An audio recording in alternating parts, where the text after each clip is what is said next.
చూద్దాం ప్రియమైన వారు కదా, ఒక అతీతమైన శక్తి, అది మహాప్రభావం కలదుగా. ఆ శక్తి, ఆ పవర్ మూడు శక్తులుగా అది బయటకు వచ్చింది ప్రియమైన వారు కదా. ఒకటి ఉదాహరణగా మనం ఒక నీరు తీసుకోండి, ఒకటి ఘన పదార్థంగా ఉంటుంది ఐస్ గడ్డ, ఘన పదార్థంగా ఉంటుంది ఐస్ గడ్డ, ఒకటి ద్రవం నీరుగా ఉంటుంది, ఒకటి వాయువు అంటే వేడిని చేస్తే ఏమవుతుంది, ఆవిరి ద్వారా వాటర్, దాంట్లో ఉంది వాటర్, ఈ ద్రవం ద్వారా ఉన్నది వాటర్, కణం ద్వారా ఉన్నది వాటర్. అంటే ఈ మూడు కూడా ఒకటే, కానీ స్వభావం ఏంటి వేరు. మైనస్ పర్సంటేజ్ చేస్తే ఏమవుతుంది, చల్లబడిపోతుంది. ప్రియమైన ఒకసారి ఆలోచిద్దాం. అలాగే దేవుడు ఈ మూడు కలిసి సజాయితమైనటువంటి మిశ్రమాన్ని, ద్రావణం ఎలా అయితే అంటారో అలాగే తండ్రి కుమార పరిశుద్ధాత్ముడు కూడా ఒకే రకంగా ఆయన ఉన్నారు. ఒకే రకంగా ఆయన ఉండి వారు సాక్ష్యం ఇచ్చుకుంటూ చక్కని బోధ ఈ లోకంలో వారు చేశారు. This is true of Trinity. This is true of Trinity because biblically true. Let's see. చూద్దాం. మత్తయి సువార్త 6వ అధ్యాయం 9వ వచనం. మత్తయి సువార్త 6వ అధ్యాయం 9వ వచనం.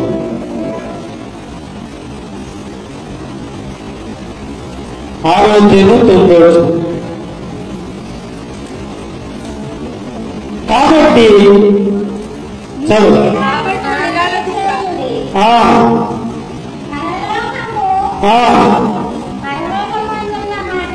పరలోకమందున్న మా తండ్రి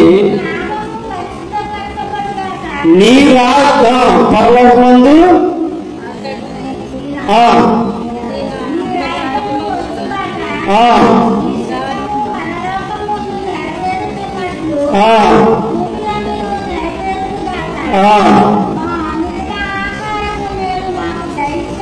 చాలండి. ఇక్కడ ఏం చేస్తున్నాడు, పరలోక ప్రార్థన ఎవరికి చేస్తున్నాడు, తండ్రికి చేస్తున్నాడు. అంటే కుమారుడు ఎవరి గురించి సాక్ష్యం ఇస్తున్నాడు, తండ్రి గురించి సాక్ష్యం ఇస్తున్నాడు. రైట్. ఇంకోటి చూద్దాం. లూకా సువార్త 9వ అధ్యాయము 35వ వచనం. లూకా సువార్త 9వ అధ్యాయం 35వ వచనం. మరియు ఈయనే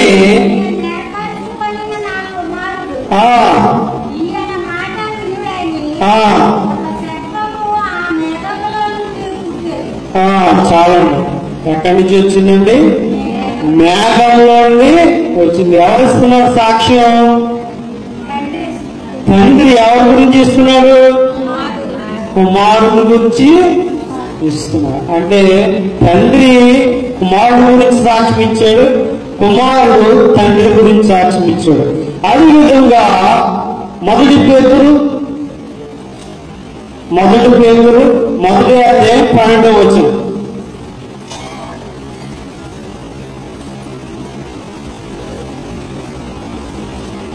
మొదటి పేతురు 1వ అధ్యాయం 12వ వచనం. పరలోకము నుండి పంపబడిన పరిశుద్ధాత్మ. చాలండి. ఇక్కడ ఎవరు సాక్ష్యం ఇస్తున్నారు, పేతురు సాక్ష్యం ఇస్తున్నారు. ఏమని, పరలోకము నుండి పంపబడిన ఆత్మ. అంటే తండ్రి, కుమారుడు, పరిశుద్ధాత్మ. స్పష్టంగా ఉన్నాయా లేదా, నేను బిబ్లికల్గా ప్రూవ్ చేశాను లేదా? మరి బయట సమాజంలో కానీ, సోషల్ మీడియాలో కానీ, వాట్సాప్లో కానీ త్రిత్వాన్ని ఏమంటారు బహుదేవతారాధన అలా అయింది. Biblical prove. బయట నుంచి మనమేమి సోది చెప్పట్లా. ఏమైంది? బుద్ధులు కలిగానే బైబిల్ పరంగానే నేను చెప్తాను. బైబిల్ పరంగా వాక్యానుసారంగానే అది ఉంది. ఒకరి గురించి ఒకరు సాక్ష్యము ఇస్తూనే ఉన్నారు.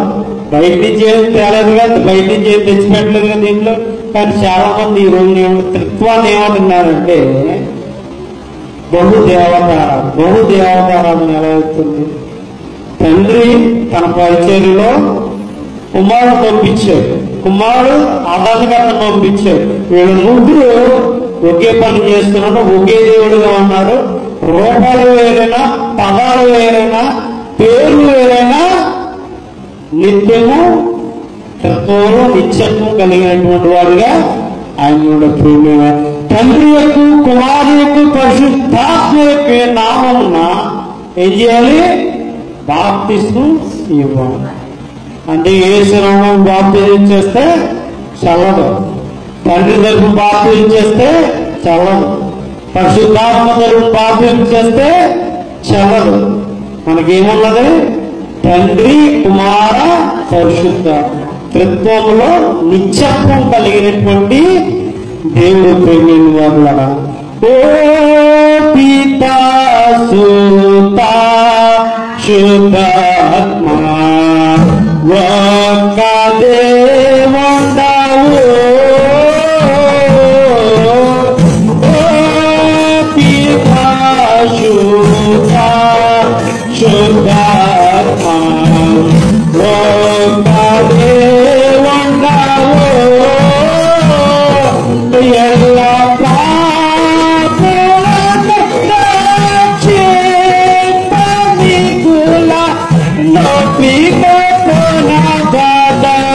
papi grupa jubilau, papi kata na bagal, papi grupa jubilau, primamai teja ramunani, aku dewa. Ini pada orang sering ఈ పాట ఎవరు రాశారు? మత్తయి, సమూయేలు గారు రాశారు. చాలా చక్కగా ఈ పాట రాశారు. ముగ్గురు దేవుళ్ళ గురించి, ముగ్గురు ఏకత్వం, త్రిత్వంలో ఏకత్వాన్ని కలిపి చాలా చక్కగా అన్ని పదాలు కూడా చాలా చక్కగా కూర్పు చేసి మంచి స్వరాన్ని ఇచ్చి మంచి పాట రాశారు. దేవుడు పరిశుద్ధాత్ముడు కార్యం చేయకుండా ఈ పాటలకి ఇంత చక్కని పాట మనం ఈ రోజు త్రిత్వ పండుగలు పాడుకోగలుగుతున్నామంటే దేవుడు ఆ మత్తయి సమూయేలైనటువంటి రైటర్ కి ఇచ్చినటువంటి తలంతు ప్రేమైన వాళ్ళ. కొంతమంది ఈ ట్రినిటీని చాలా బహు దేవతారాధన అంటారు. మనం ఒకటే చెప్పాలి. మనం బయటలాగా అక్కడది ఇక్కడది మనం చెప్పవసరం. ఇంట్లో కలగానే మనం పూజ చేసుకోవచ్చు. ప్రేమిని వాళ్ళ, ప్రియ సంఘస్థులరా, ఇది ఆత్మ సంబంధమైనటువంటి మనుషులుగా మనం ఉండగలిగితే ఆత్మ మనకి ఖచ్చితంగా సహాయం చేస్తాం. శరీర సంబంధమైనటువంటి మనుషులుగా మనం ఉంటే ఆత్మ రాదు.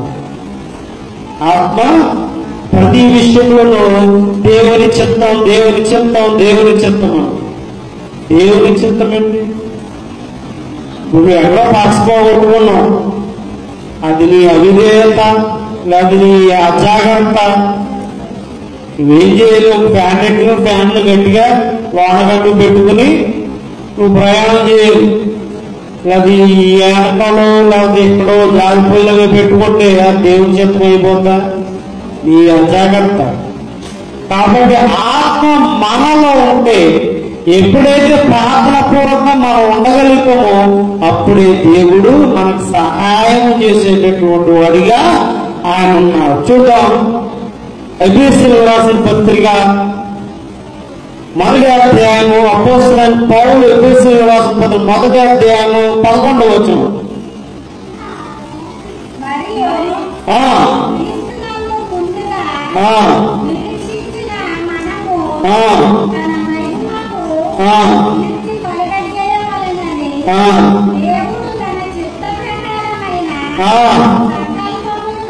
సంకల్పము బట్టి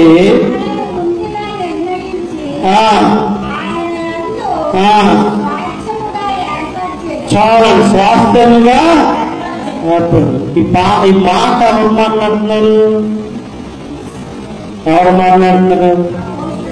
అపోస్తలుడైన పౌలు ఎఫెసీయుల సంఘాలకు రాస్తున్నారు. ఈ ఎఫెసీ పత్రికను ఏమంటారో తెలుసా? ఆనంద పత్రిక అని అంటారు. కొలస్సీ, ఫిలిప్పు, ఫిలెమోను ఈ 4 పత్రికలు కూడా ఆనంద పత్రిక. ఎందుకు ఆనంద పత్రిక అని పేరు వచ్చిందంటే అపోస్తలుడైన పౌలు రోగులకు చిక్కుపడ్డాడు. రోగులకు చిక్కుపడి చాలా జీవితాన్ని అనుభవిస్తున్నటువంటి పరిస్థితుల్లో ఉండి ఈ ఎఫెసీయులకు, అదే ఫిలెమోనుకు, కొలస్సీలకు, ఫిలిప్పీలకు సంఘాల్లో ఉన్నటువంటి ప్రతి వారికి కూడా లేఖలు రాస్తున్నా ఎంతో ఆనందంగా. దేవుని పరిచయ జీవితం ఎక్కడ అనుభవిస్తూ, చర జీవితంలో అనుభవిస్తూ, అంటే ఖైదీ జీవితం జైల్లో అనుభవిస్తూ ఏం చేస్తున్నాడు? చాలా ఆనందిస్తూ ఈ పత్రికను మన కోసం, అన్ని చదివేటువంటి మన కోసం మీ స్వాస్థ్యము ముందుగా ఏర్పరిచారు. చూద్దాం 14వ వచనం. దేవుని మహిమకు కీర్తి కలుగుటకై ఆయన సంపాదించుకొనిన ప్రజలకు విమోచనము కలుగు నిమిత్తము ఈ ఆత్మ మన స్వాస్థ్యమును సంచాకరువుగా ఉన్నాడు. సంచాకరు అనే పదము అర్థము ఏమిటంటే సంచాకరు, అడ్వాన్స్. మన పెళ్ళిళ్ళు కానీ పేరంటాలు కానీ ఏదైనా వర్క్ చేయాలనుకో వారికి ఏం చేస్తాం? ముందుగానే అడ్వాన్స్ ఇస్తాం. ఈ అడ్వాన్స్ అనే ఇంగ్లీష్ లో అడ్వాన్స్, దీనిని ప్రయాణాన్ని కూడా తెలుగు పదం వాడుకలో ఉంది. ఈ ప్రయాణం ఎందుకు ఇస్తామంటే మనం ఏ కార్యక్రమం చేసినా దానిని ముందుకు వెళ్ళడానికి, ఆ టైంకి వచ్చి ఆ కార్యక్రమాన్ని జరిపించడానికి వాళ్ళు ముందుగా మాట్లాడుకుంటారు. ఈ ముందుగా మాట్లాడుకోకపోతే ఆ టైంకి వస్తారో రాడో తెలియదు. కాబట్టి ఏం చేయాలి? ముందుగా అడ్వాన్స్ ఇచ్చేసుకుంటే అది బుక్ అయిపోయినట్టు. లేదా టైంకి ఎవరైనా బుక్ చేసుకున్నారనుకో, మేము రానండి మాకు ఆల్రెడీ వేరే వాళ్ళు ఇచ్చేసారని చెప్పేసి అంటారు. ఆయనకి ఏమవుద్ది? ఆ వివాహం కానీ లేదా ఏదైనా కార్యక్రమం ఏమవుతుంది? ఫెయిల్ అవుతుంది. కాబట్టి ఏమవుతుందంటే ముందుగా ఏం చేస్తారో వాళ్ళు పిలిచి బాబు క్యాటరింగ్ చేయి, లేదా ప్రోడక్షన్ చేయి, లేకపోతే ఏ విధమైనటువంటి కార్యక్రమం ఆ విధమైనటువంటి కార్యక్రమానికి అడ్వాన్స్ ఇచ్చిన. అలాగే ఆత్మ కూడా మన స్వాస్థ్యమునకు ముందుగా ఏం చేస్తాడంటే, మన విమోచన కలగడానికి ముందుగా ఏం చేస్తాడంటే ఈ ఆత్మ సంచాకరువుగా మనకున్నాడు. ముందుగానే అడ్వాన్స్ ఇచ్చేస్తాడు. యేసు క్రీస్తు యొక్క రక్తము ద్వారా మనకి విమోచన కలిగింది. యేసు క్రీస్తు రక్తము ద్వారా మనకి రక్షణ కలిగింది. యేసు క్రీస్తు యొక్క తన యొక్క దేహము, తన యొక్క ఈ 33.5 సంవత్సరాల దేహముని ఆయన ఏం చేశాడు? మన కోసం అర్పించిన మననే మనం ఈరోజు స్వతంత్రులుగా ఆయన కాడి కింద మనం ఉండాలి. ఈ లోకపరమైనటువంటి దేవత మన మనోవేత్తలకు ఏం తెలియజేస్తుంది? గుడ్డిదనం కలగజేస్తుంది. ఈ గుడ్డిదనం వల్ల నేను కూడా విశ్వాసంలో ఉన్నాను అని మనం అపోహ పడిపోతుంటాం. కానీ చాలా జాగ్రత్తగా మనం విశ్వాసంలో ఉండాలని ప్రభువు యేసు క్రీస్తు వారు ఆత్మ చేత మనకు చాలా స్పష్టంగా అపోస్తలుడైన పౌలు తెలియజేస్తున్నారు. మనం ఒకసారి ఆలోచన చేద్దాం. సార్ ఆలోచన చేస్తాం. మనకి ఇబ్బంది కలిగిన బాధ కలిగిన ఏం చేస్తారంటే దేవుణ్ణి మర్చిపోతాం. కానీ అపోస్తలుడైన పౌలు అపోస్తలుడు పౌలు జైల్లో ఉన్నప్పటికీ కూడా చాలా ఆనందంగా సంతోషంగా తన పరిచర్యను కొనసాగిస్తున్నాడు. ప్రేమ వల్ల ప్రేమైన సహోదరి సహోదరులు, ప్రియ సంఘిస్తున్నారు. సరే ఆలోచన చేద్దాం. మన ఆలోచన చేస్తూ దేవునికి ఎలా దగ్గర అవుదామా, లేదా దేవుని యొక్క ఆలోచనలో ఎలా దగ్గర అవుతే బాగుంటుంది అనే ఆలోచన మనం కలిగి ఉన్నటువంటి వారుగా ఉండాలి. ఇదిగో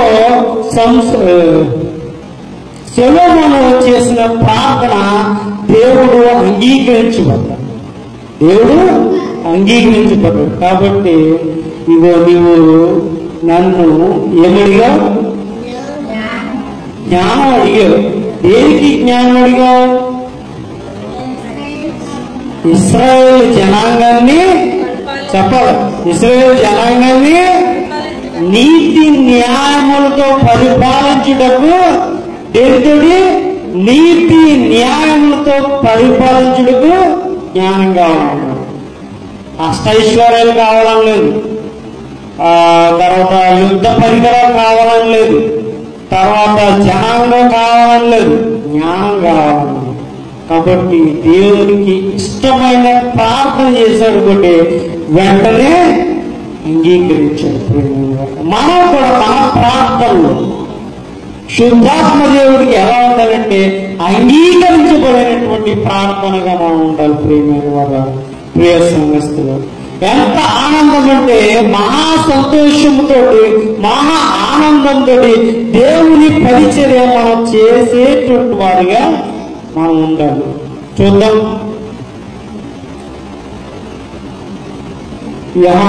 మత్తయి సువార్త 20వ అధ్యాయం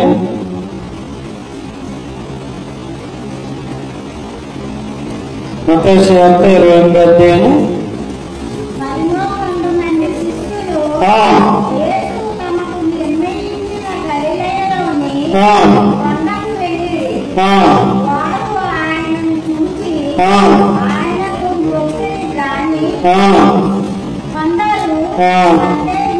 సందేహించి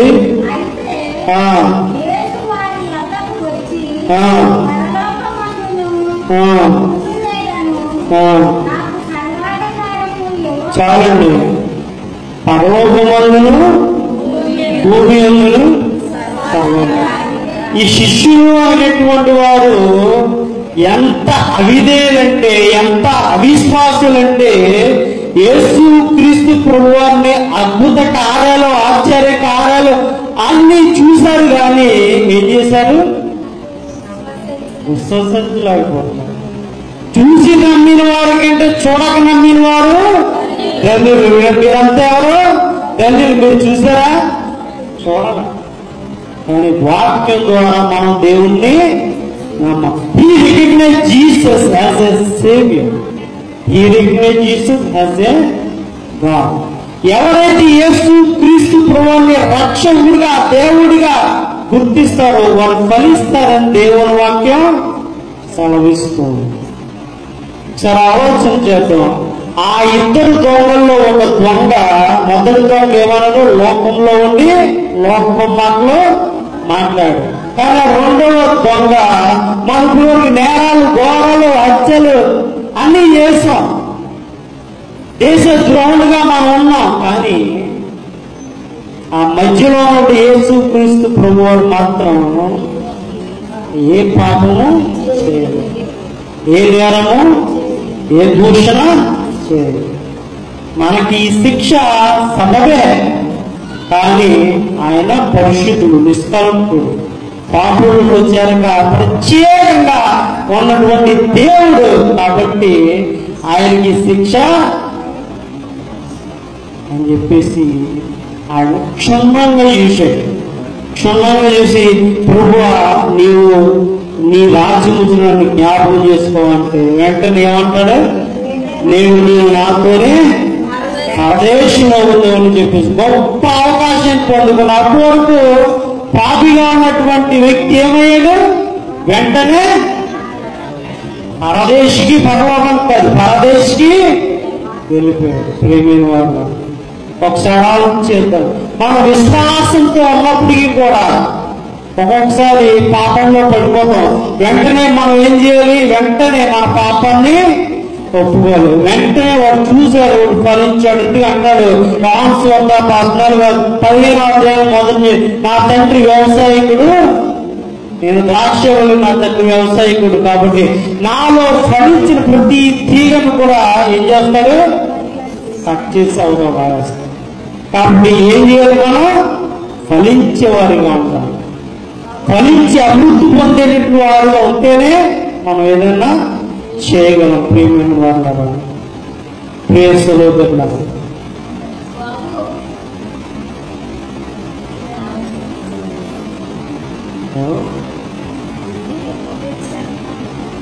కెమెరా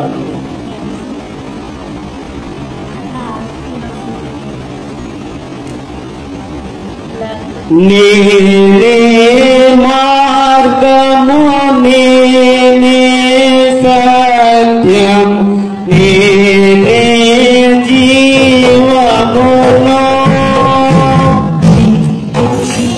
నేను కాక ఇంకెవరు లేరని, నేనే కాక ఇంకెవరు లేరని ఏంటి చెప్పినా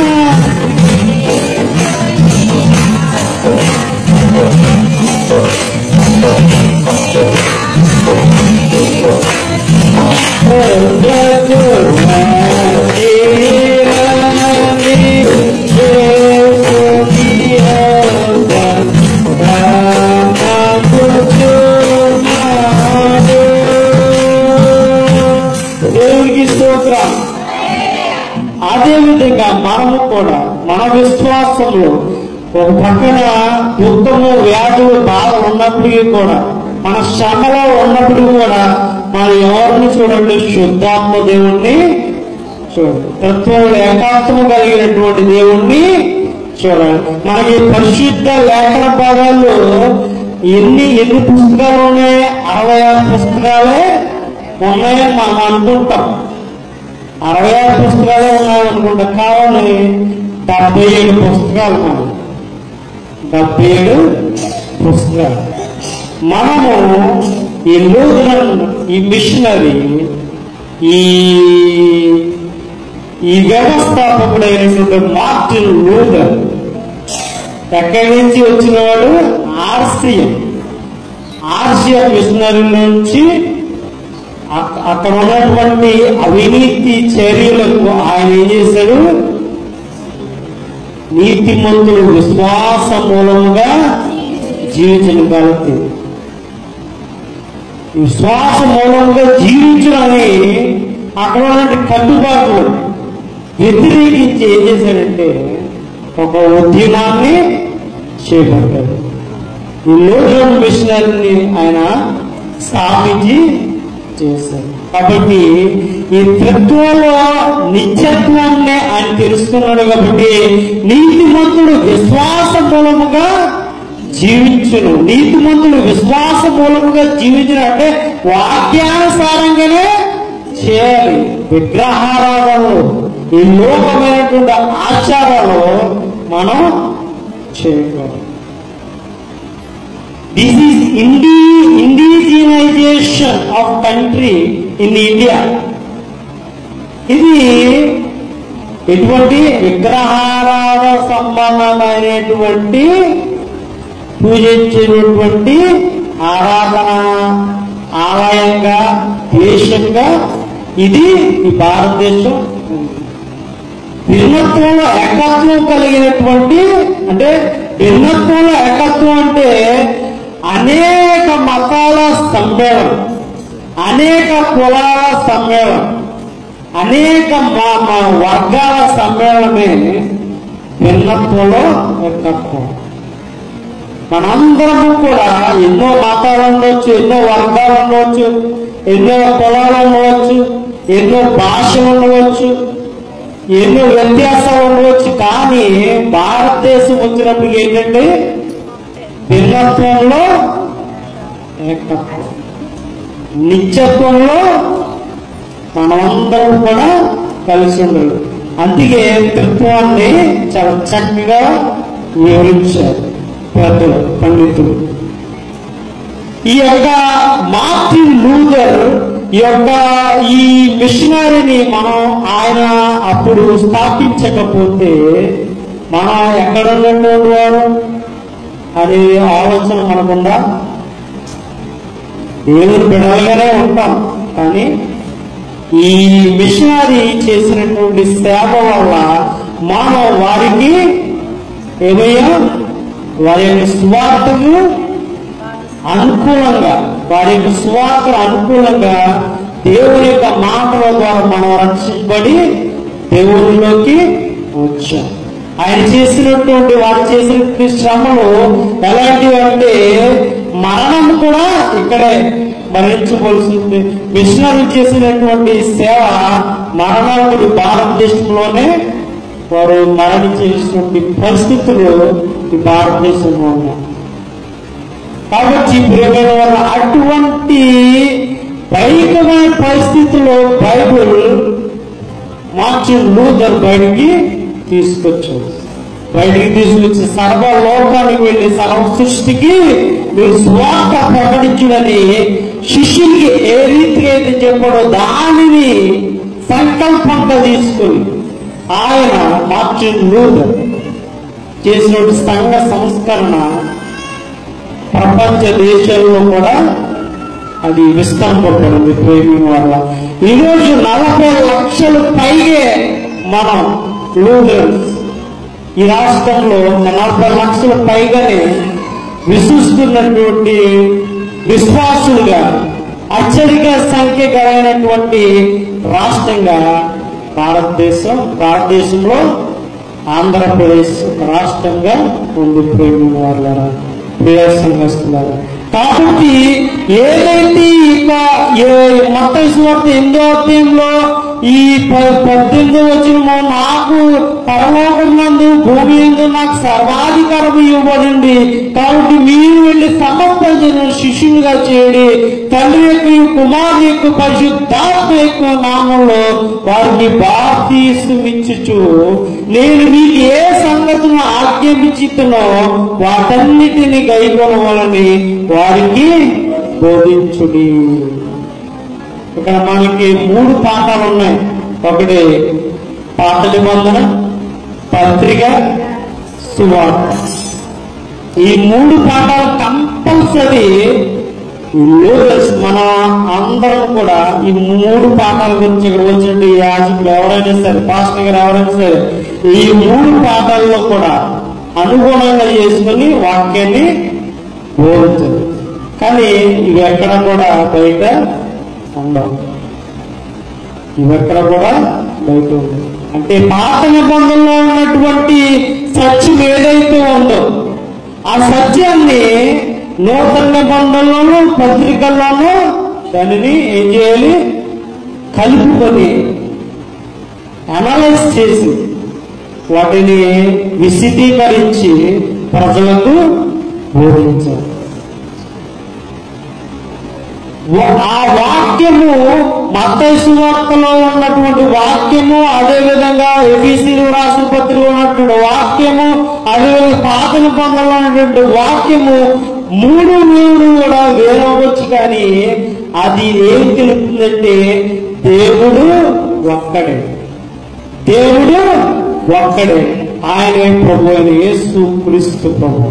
నేనే మార్గము సత్యము జీవము, ఆయన దేవే తత్వతంలో ఆయన తప్ప వేరొక ఆధారం లేదు. ఎందుకంటే తండ్రి దగ్గరికి వెళ్ళడానికి వేరే ఆధారం లేదు. కాబట్టి మనం ఏం చేయాలి, యేసు క్రీస్తు ప్రభువునే రక్షకుడిగా మనం అంగీకరించాలి. ప్రియమైన వాళ్ళ ప్రియ సంఘస్థుగా. కాబట్టి సమస్త జనులను మీరు శిష్యులుగా చేయాలని చెప్పేసి ఆయన చక్కటి వర్డ్స్ పలకడం జరిగింది. కాబట్టి నేను యుగ సమాప్తి వరకు సదాకాలము మీతో కూడా ఉన్నాను వారితో చెప్పి ఏమన్నాడు, నేను ఉన్నాను.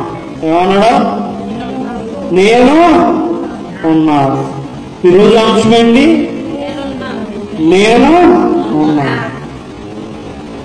ఏమన్నా ప్రభు యేసుక్రీస్తు ప్రభు నేను ఉన్నాను. ఎవరు చెప్తున్నాడు? ఎవరు చెప్తున్నాడు? శిష్యుడికి చెప్తున్నాడు, మీరు వెళ్ళండి, సర్వలోకానికి వెళ్ళండి, సదాకాలం ఈ యుగం ఉంది, ఏ యుగం ఉందైనా యుగ సమాప్తి వరకు సదాకాలం మీతో నేను ఉన్నాను. ఇక్కడ యేసుక్రీస్తు ప్రభు లేరని మీరు అనుకుంటున్నారా? లేరనుకుంటున్నారా? ప్రభు ఎక్కడైనా ఉన్నాడు. మనం బయటికి వెళ్ళినా బయట ఉన్నాడు, చర్చిలో వచ్చిన ఇంట్లో ఉన్నాడు, ఇంట్లోకి వెళ్ళినా అక్కడ ఉంటాడు. ఎక్కడికి వెళ్ళినా, నువ్వు ఎక్కడికి వెళ్ళినా సరే అక్కడ దేవుడు ఉన్నాడు. సదాకాలం నేను మీతో ఉన్నాను, నేను ఉన్నాను, మీరు భయపడవద్దు, మీరు భయపడద్దు. అక్కడ యెషయా గ్రంథంలో ఆయన కూడా ప్రవక్త అయినటువంటి యెషయా కూడా అదే చెప్తున్నాడు, ప్రభువా నేనున్నాను, నన్ను పంపించు. ఈ రోజు మన కమిట్మెంట్ ద్వారా మనలో ఎంతమంది ఆ కమిట్మెంట్ తీసుకుని ప్రభువా నేనున్నాను అని సువార్తను 10 మందికి సువార్త ప్రకటించేవారుగా మనం ఉండగలుగుతున్నాము? 10 మంది కాకపోయినా కనీసం ఒక్కరికైనా మనం సువార్త ప్రకటించేటటువంటి వారిగా మనం ఉన్నామా అనే ఆలోచన మనం కలిగి ఉండాలి. అక్కడ యేసుక్రీస్తు ప్రభువు అవ్వచ్చు, అపోస్తలుడు పౌలు అవ్వచ్చు, లేదా నువ్వు అవ్వచ్చు, నేను అవ్వచ్చు, ఎవరైనా సరే ఆయన సంకల్పం నెరవేర్చడానికే ఈ భూమి మీదకి మనం వచ్చాం.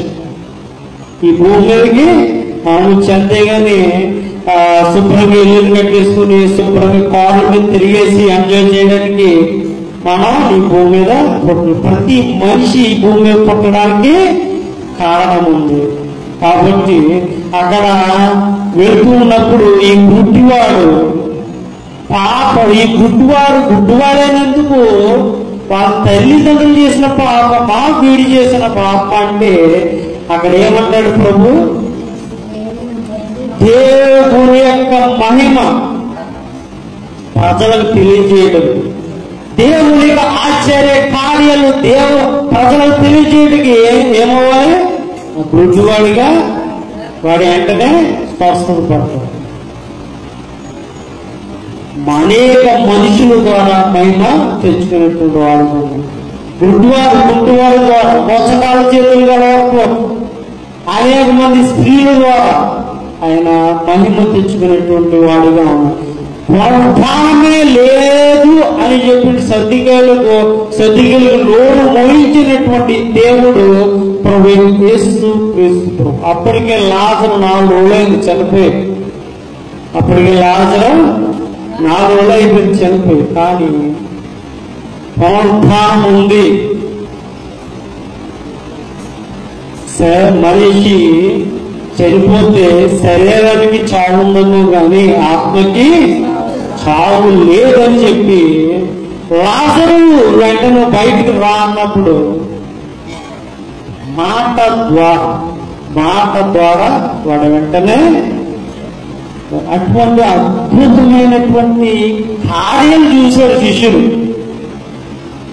పాడి గుట్టుకున్నాడు. పాడి గుట్టుకోవడంతో పాడు మీద ఉన్నటువంటి లేచి కూర్చున్నాడు. మంచం మీద ఉన్నటువంటి వాళ్ళ గురించి ప్రార్థించడం వెంటనే లేచాడు.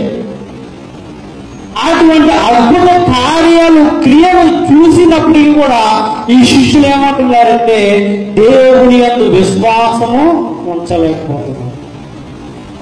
దేవుని యందు విశ్వాసము ఉంచలేకపోతుంది. కానీ మనము ఆ విధేయతలో ఉండకుండా, అటువంటి క్రియలు మనం చేయకుండా నేను వెంటనే దేవుని యొక్క సంకల్పము చెప్పిన ప్రతి వారము కూడా నిత్యత్వంలో ఏకాత్మం కలిగినటువంటి దేవుణ్ణి మనం నిత్యము మనం ఆరాధించేటటువంటి వారుగా మనం ఆయన్ని మనం ప్రేమించేటటువంటి వారుగా ఉండాలి. కనీసం ఒకరికైనా నువ్వు స్వార్థను ప్రకటించేవారుగా మా యేసుక్రీస్తు ప్రభు దేవుడు అంటే వాళ్ళు నమ్మరు. యేసుక్రీస్తు ప్రభు దేవుడు అంటే వాళ్ళు నమ్మేస్తారా? నీళ్ళు నమ్మేస్తారా? మాకు దేవుడు లేడా? మాకు ఎంతమంది దేవుళ్ళు ఉన్నారు అని చెప్పేసి వాళ్ళు అంటారు. మా రాజు మా దేవుడు రిచ్ అంటారు ఒకరు. మా దేవుడు మీకులాగా 3 వేలు కొట్టించుకునేటువంటి వాడు కాదని ఒకడు అంటారు.